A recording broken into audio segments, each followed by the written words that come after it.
నీ భార్య నిన్ను సంపూర్ణంగా నమ్మే విధంగా నువ్వు జీవించటమే నువ్వు ఇవ్వగలిగిన గొప్ప బహుమానం.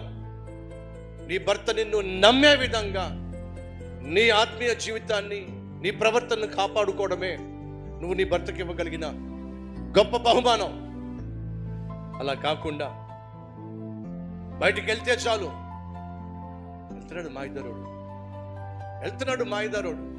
మాయదారుడు అంటే మాయలు చేసేవాడు. వెళ్తున్నాడు మాయదారుడు.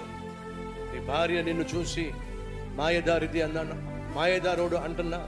నీ భర్త నిన్ను చూసి బయలుదేరింది మాయదారు, ఎక్కడికి వెళ్తున్నా అనుకున్న కుటుంబం కుప్పకూలిపోతుంది. అనగా చెప్పొచ్చేది ఏమిటంటే, దేవుడు ఒకవేళ నీతో మాట్లాడు, నీ కుటుంబాన్ని కట్టుకో, నీలో ఉన్న లోపాలు సరిచేసుకో